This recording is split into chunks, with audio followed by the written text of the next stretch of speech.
I'm Justin Bohn. And I'm Mike Val. And this is the Bohn and Zano Show, where we're always on the lanes, off the charts, and on the mic. Claim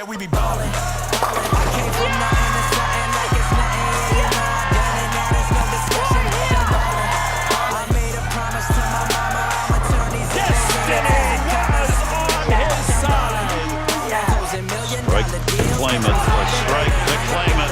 And he got it!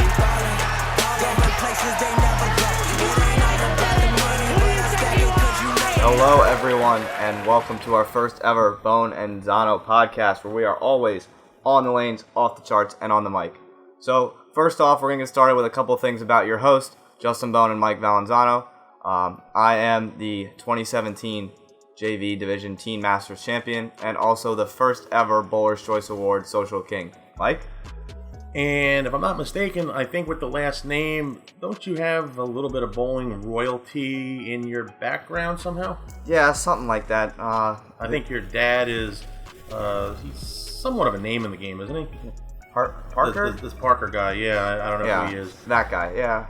So you have a little bit of royalty in your background. Yeah, for sure. The bowling goes in this kid's lines. A little bit about me, so I kind of gritted my teeth through the junior ranks when we had the YABA days of junior bowling.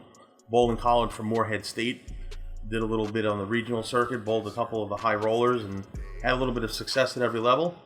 And now it's time to give back a little bit and do this podcast and give it a little bit back to the bowling world. So basically, we're gonna go over our premise of the show, why we're doing this, and what we're trying to get out to all of you bowling fans. So basically, we're gonna try to get out information about some events in the youth, the amateur, and the professional level, all over the country, and of course the professional level all over the world, along with some local events that go around me and Mike's neck of the woods, if you will. And what we're also gonna do is eventually, we're going to have some special guests on here. We'll do some interviews. We'll have some story time with some guests, and we already have some ideas of what we're going to do. And tell some stories of their careers and good stories of back in the day when people bowled on tour and of the mega buck scene. And go from there. I think it's going to be a nice little way to give the folks that are younger, that are Justin's age, that don't really know a lot about bowling back in the day, a good picture of what it used to be like. And let them realize that, there were guys that were out there doing this before the Belmontes and the butt drifts and whatnot. Some of the guys from yesteryear, they don't even know who they are. But we're going to try to inform them of the superstars from back in the day. Yeah, really just try and give people information about some events that have happened in the past or more recent events. And just give our basic thoughts about them, all that good stuff. So we're going to start today with a breakdown of two events that recently happened. We got two events for you today. We have the 2019 U.S. Open and the PBA Clash. So first off, let's get started with the U.S. Open. Mike, overall thoughts about it? What'd you think? It's not what it used to be, and I'm going to be totally honest with that. The Open used to have an open field, 400 to 500 bowlers, and now it's by invitation only. Yep. But in the same sense, it is still the biggest grind any bowling tournament in the world. Oh, absolutely. It's gotten a lot closer to the junior gold kind of feel, but for adults. With the different patterns in qualifying, maxed out on certain balls you can have. And that's a good point. The whole ball amount that you're allowed in the center is a good idea. Because there are guys, staffers that have access to everything in the world, and then there's the local guy who qualifies for the U.S. Open, and he's limited to what he has in the building. So I kind of like that idea. But the thing that I don't understand, and I don't really go with, is why do they change the pattern every day? Years ago, I bowled in the U.S. Open twice when it was here in New Jersey, and it was on 40 feet, 1-to-1, flat, every day. And as the week went on, they got harder. They just played harder for some reason. That's probably because the pattern was invented into the center. I don't understand why they would change it every day. To me, I think it's kind of dumb. But that's their opinion, and I'm sitting here talking to you now. So I guess it doesn't really matter what I think. Yeah, I think that it's something that USBC is trying to do with the different pattern formats. Of course, you're seeing it in Junior Gold, and now you're seeing it at the US Open, which I think gives you a little bit of a difference and really shows some people's strengths. Of course, some people bowl better on short patterns, some bowl better on long patterns, some only bowl good on the medium stuff. So it really shows you have to be good at top notch at all of those levels to succeed at that event. You're correct, but there is one thing that is happening every year at the U.S. Open. It is harder if you're left-handed to compete at the U.S. Open. It really is hard. It doesn't matter what pattern they put down. The lefties they're struggling every year. And you look at it this year, arguably the best lefty on tour, Jacob Buttriff, he was down the bottom. I hate to say, but he was the red leader. And I know he DNF'd. He was hurt. He had an injury. I think he had some food poisoning. I think it was. Yeah, he was dropped out. Yeah, it wasn't an injury, but he had an allergic reaction to something. Yeah. But regardless of that, even before he had his incident, I mean, he was down the bottom. And Jacob's a phenomenal talent. He should never be down the bottom, right? Regardless of what he's bowling on. And other lefties were in the field. They were basically dead. And that goes because the pattern is just so ugly that the righties just get to the lefties area and they blow the left side lane up. It's one of those things where you're not going to make everybody happy, but the lefties, and we've heard it from a couple people, the lefties are just not happy with the way the tournament is. And they feel that they're just shut out every year. So, I'm going to go with the scores. Scores were low. It only took 50 or 60 over to make the first cut for 18 games. Or, 24 games. That's pretty low for the best. You're talking the best players in the world, and they're averaging barely 200. I mean, that's insane. It is insane, and that goes back to the U.S. Open. I mean, that's what it is. The U.S. Open is not going to be a strike fest. You're not going to see guys with a 6-timer or a 7-timer at the Open. It doesn't happen. What Frankie Lavoie did on day 2.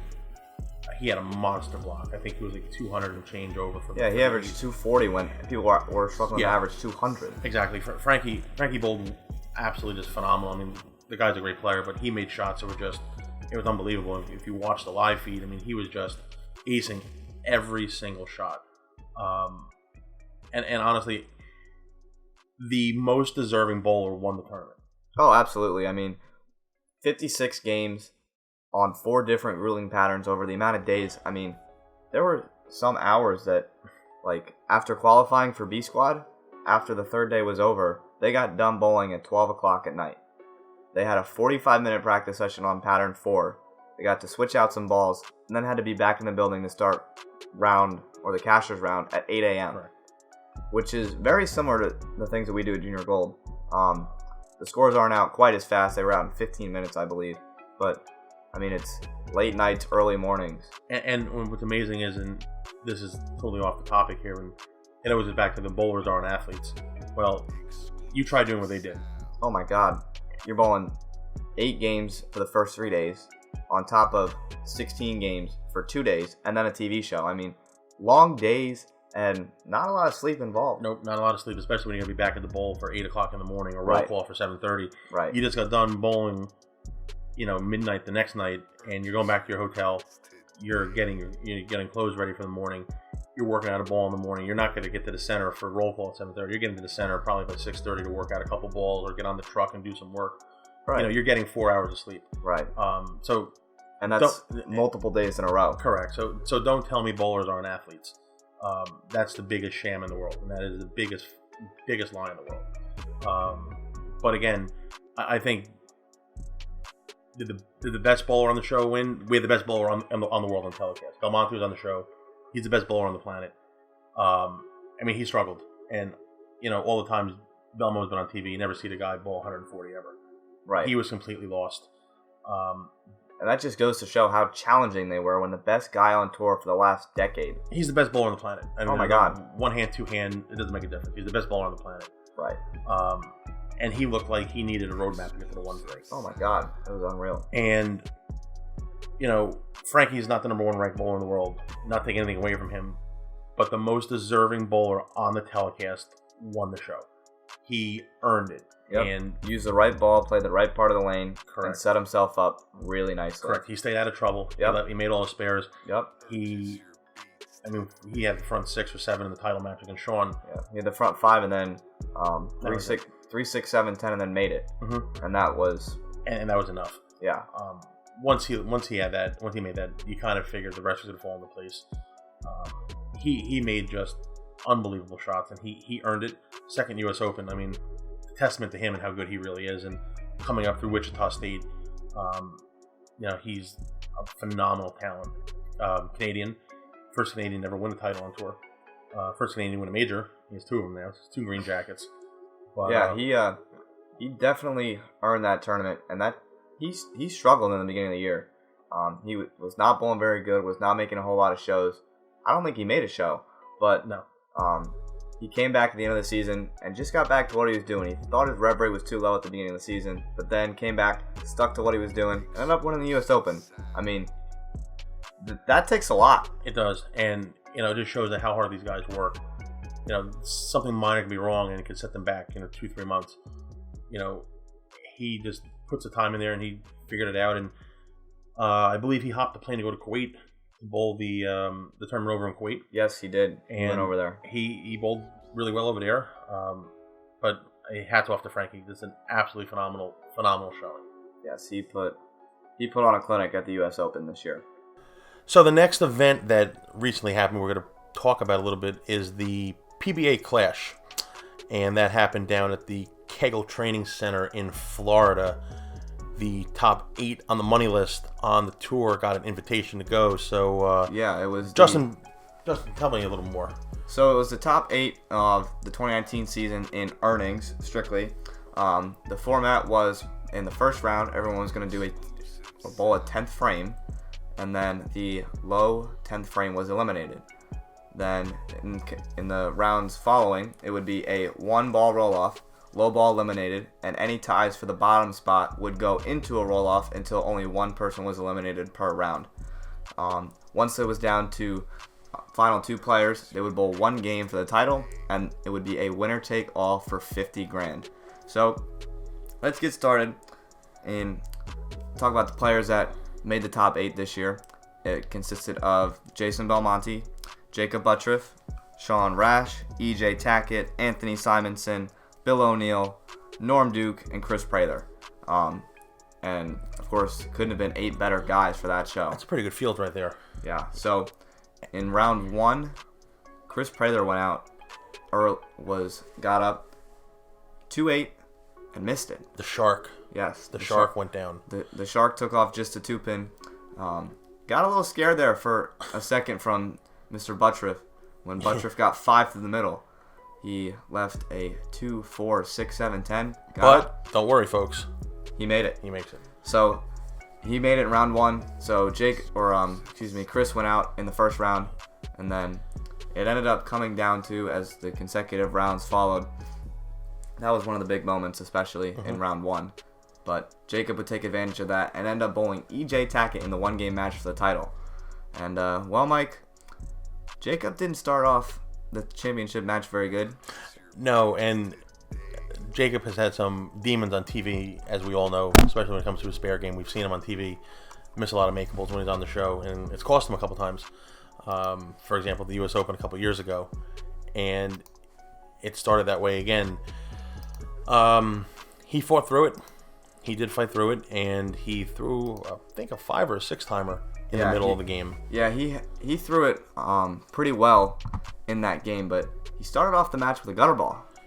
Yeah, it doesn't hook from the big gray board. No, that gray board doesn't hook a whole lot. So it was a very exciting show. I mean, scores were pretty high, or at least in the championship match was. Jacob shot 258 to win and needed a mark in the 10th to win. And they were on 2 different patterns, too. They were on a longer pattern on the left lane. There was like a 44, and then about 37 on the right lane. Yes. So they were different, obviously.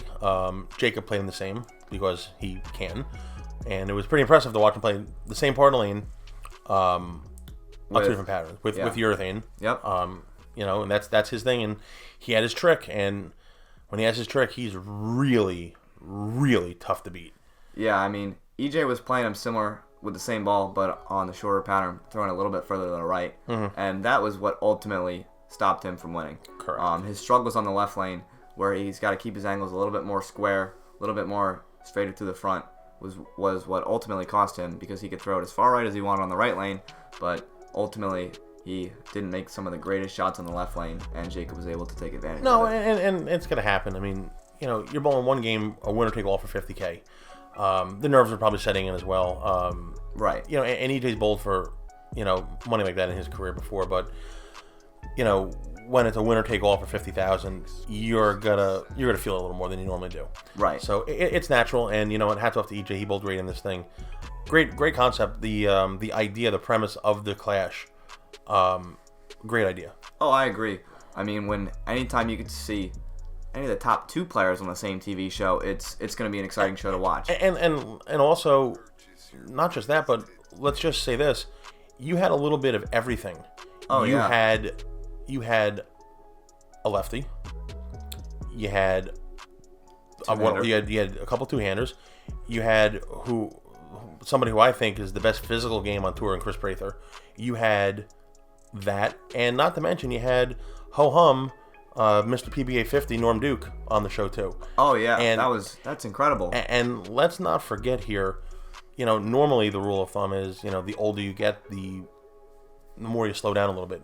Your ball speed goes down and whatnot. Norman was throwing around 19.5 miles an hour. Yeah. So let's not forget about that. So let's just say you had a little bit of everything. You had the lefty, you had the two-hander, you had the one-hander, and you even had a senior player. I mean, phenomenal. Absolutely phenomenal. And since this was an invitational and you had to be in the top 8 of the money list, Norm, who's a regular on the senior tour, is in the top 8 earnings on the national tour. I mean, how good is that guy? Yeah, I mean, winning 2 titles this year.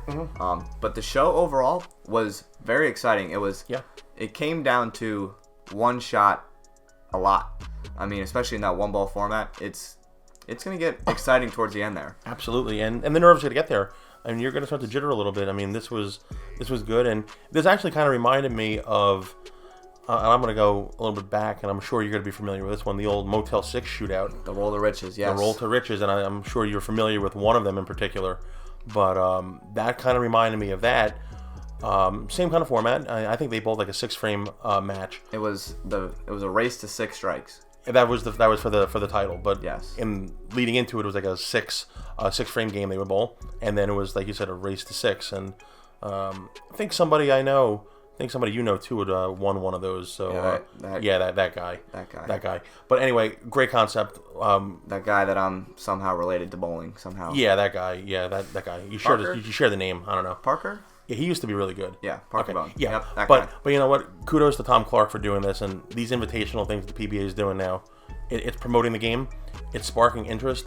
And even the same thing with the event in Maine that Prather won for $100,000. It's putting on very exciting shows for the fans, which I think is phenomenal. But yeah, 2019 season overall as a whole, when it came down to the end, it was a very exciting season. Belmo again in the front runner for the PBA Player of the Year, but he's supposed to be. He not only tied the record with winning the Tournament of Champions, but then broke the record by winning the World Championship. It doesn't get any better than that. So if you had to vote for Player of the Year, you got to vote for Belmo. You have to. I mean, so who's your 3? If you got to go 3. Well, Belmo, of course. He won 4 titles.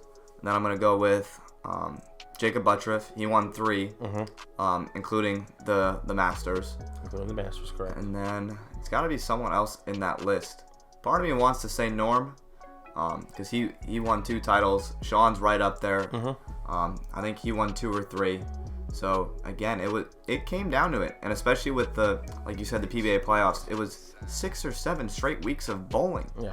Every week, and they were all very exciting to watch. They were great. It was like getting close to your Monday Night Football. No, it was great.